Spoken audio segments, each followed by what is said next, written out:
Good morning student and welcome to YouTube channel of Lal Bagh girls inter college. जैसा कि हम जानते हैं कि वर्तमान समय में कोरोना पूरे विश्व में फैला हुआ है, एक महामारी के रूप में फैल गया है ये, इसलिए हमें घर से निकलने में बहुत पाबंदियां हैं। कहा भी जाता है कि stay home and save a life.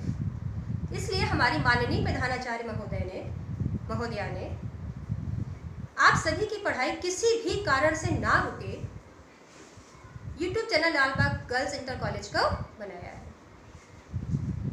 मैं मिसेस ए सैनी आपको कक्षा 11 का फिजिकल केमिस्ट्री यानी कि भौतिक रसायन के बारे में कुछ बताना चाहती हूँ। आपका पहला टॉपिक है द्रव्य की प्रकृति, नेचर ऑफ मैटर। बेटो, क्या है ये मैटर? आप जानते हैं? आपने पिछली कक्षा यानी कि 10th में आपने मैटर के बारे में थोड़ा बहुत तो पता किया होगा या बताया गया होगा। मैटर वे सभी पदार्थ होते हैं जिनका खुद का एक भार होता है, जिनको हम अपनी सेंस ऑर्गन यानी कि ज्ञानेंद्रियों के द्वारा महसूस करते हैं या पता लगाते हैं। इस मैटर को दो भागों में बांटा गया है। पहला होता है बच्चों फिजिकल क्लासिफिकेशन और दूसरा होता है केमिकल क्लासिफिकेशन। बच्चों, इस फिजिकल क्लासिफिकेशन को 3 भागों में बांटा गया है। पहला होता है सॉलिड, दूसरा है लिक्विड एंड तीसरा है गैस। सॉलिड के लिए कहा जाता है कि इस सॉलिड के जितने भी मॉलिक्यूल हैं आपस में इस तरीके से इंटरेक्ट होते हैं या बंधे होते हैं कि इनके बीच में इंटरमॉलिक्यूलर स्पेस शून्य होता है, इसीलिए ये सॉलिड कहलाते हैं। दूसरा होता है लिक्विड। कैसे हम जानेंगे कि एक गिलास में पानी है? आंखों के द्वारा हम देख करके ये बता सकते हैं कि उस गिलास में एक गिलास पानी है। कहा जाता है कि लिक्विड में सभी पदार्थ होते हैं जिनके अणुओं के बीच इंटरमॉलिक्यूलर स्पेस होता है। तीसरा होता है गैस। गैस के लिए कहा जाता है कि इनके अणुओं के मध्य इंटरमॉलिक्यूलर स्पेस बहुत अधिक होता है। इसी कारण से जिस बर्तन में रखे जाते हैं, यदि हम उसकी लिड को खोल दें या ढक्कन को खोल दें तो वो पूरे कमरे में या उस पूरी जगह पे फैल जाते हैं। बच्चों, दूसरा होता है केमिकल क्लासिफिकेशन यानी कि रसायन वर्गीकरण। ये 2 तरीके का होता है। पहला होता है प्योर सब्सटेंस यानी कि शुद्ध पदार्थ और दूसरा होता है मिक्सचर यानी कि मिश्रण। तो शुद्ध पदार्थ को 2 भागों में बांटा गया है। पहला होता है एलिमेंट और दूसरा होता है यौगिक या कंपाउंड।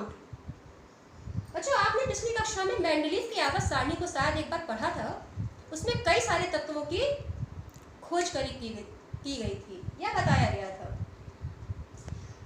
अब उन सभी तत्वों में कुछ धातुएं होती हैं, कुछ उपधातु होती हैं, कुछ अधातु होती हैं।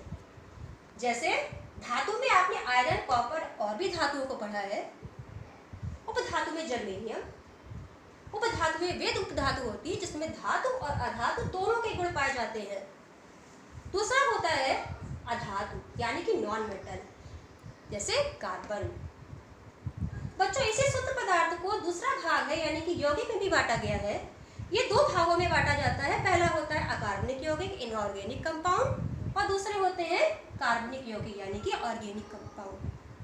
इनऑर्गेनिक कंपाउंड में वे सभी तत्वों के यौगिक को पढ़ा जाता है जो कार्बन के अलावा होते हैं यानी कि इनमें कार्बन नहीं होता। दूसरा होता है कार्बनिक यौगिक। इनमें वे सभी यौगिकों को पढ़ा जाता है जो कार्बन से ही मिलके बने होते हैं। कार्बन के साथ साथ में हाइड्रोजन, ऑक्सीजन और अदर एलिमेंट भी हो सकते हैं। बच्चों, आता है मिश्रण, मिक्सचर। जैसा कि नाम पता है, कई शुद्ध पदार्थों को एक साथ मिला देने पे मिश्रण बन जाता है। ये 2 तरीके का होता है। पहला होता है होमोजीनियस यानी कि समांगी मिश्रण और दूसरा होता है विषमांगी मिश्रण यानी कि हेट्रोजीनियस।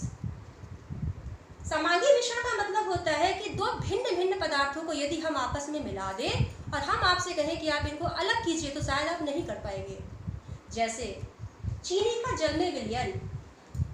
चीनी को जल में घोलिए और कुछ देर के बाद हम आपसे कहें कि चीनी को जल से अलग करिए तो आप नहीं कर पाएंगे। तो ऐसा मिश्रण होमोजीनियस मिश्रण कहलाता है।